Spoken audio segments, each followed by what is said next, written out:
Buying a smart TV today feels simple, until you realize something most people don't talk about.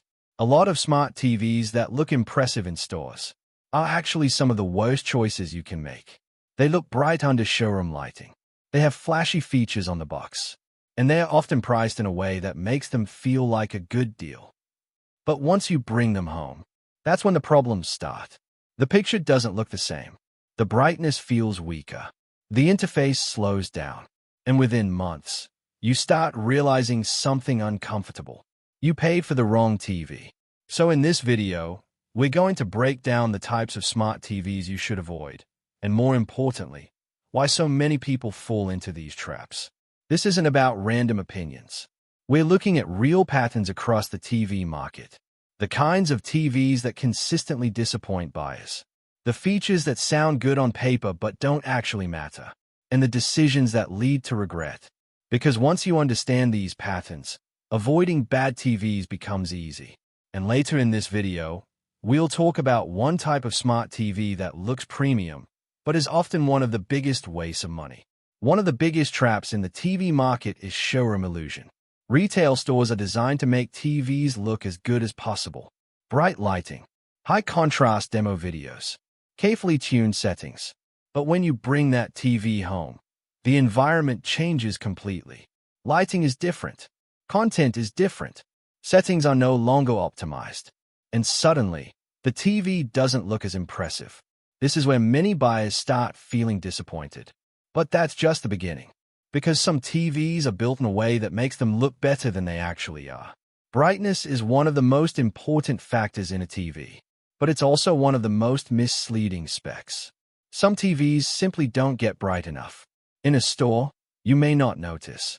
But at home, especially in a bright room, the difference becomes obvious. The screen looks dull. Colors lose their impact. HDR content doesn't feel immersive. And over time, it becomes frustrating. But brightness alone isn't the only issue. There's another factor that can completely change how a TV looks. Contrast determines how deep blacks appear and how much detail you see in dark scenes. On weaker TVs, blacks often look gray. Dark scenes lose detail, and the overall image feels flat. This becomes especially noticeable when watching movies. Scenes that should feel cinematic instead look washed out. Now we're about to talk about one of the biggest traps in the smart TV market. And this is where a lot of people waste money. Some TVs sit in a price range where they look premium, but don't actually deliver premium performance. They might have a sleek design, a well-known brand name, and a price that suggests quality. But internally, they may use average panels, limited brightness, or weaker processing. These TVs often exist because of branding, not performance. But there's another problem many buyers don't think about until it's too late. A smart TV isn't just about picture quality. It's also about usability. Some TVs feel smooth and fast. Others feel slow after just a few months. Apps take longer to load. Menus start lagging. Navigation becomes frustrating. And since this is something you interact with every day, it becomes a long-term annoyance. But even if performance is good, there's still one more mistake buyers make. Many TVs include advanced features like 120 Hz refresh rates, gaming modes, advanced processing. But not every buyer needs these features. If you don't game, if you don't watch fast-moving content, you may be paying extra for something that doesn't improve your experience at all. Here's what most people don't think about. A TV isn't something you replace every year. Most people keep their TVs for 5 to 7 years. That means every small compromise becomes something you experience repeatedly. Lower brightness, washed-out colors, slow menus.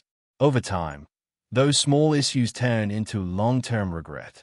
To avoid buying the wrong TV, focus on a few key things. Real-world brightness, strong contrast, reliable performance, and features that actually match your needs. Ignore marketing hype. Ignore unnecessary features. Focus on what improves your daily experience. If this video helped you avoid making an expensive mistake, hit the like button so more people can find it. And if you want to see the smart TVs that are actually worth buying right now, make sure you are subscribed because that video is coming next. The smart TV market is full of impressive marketing, But not every TV lives up to that promise. Some look great in stores. Some sound great on paper. But only a few actually deliver a great experience over time. Avoid the wrong ones. And choosing the right TV becomes much easier. I'll see you in the next one.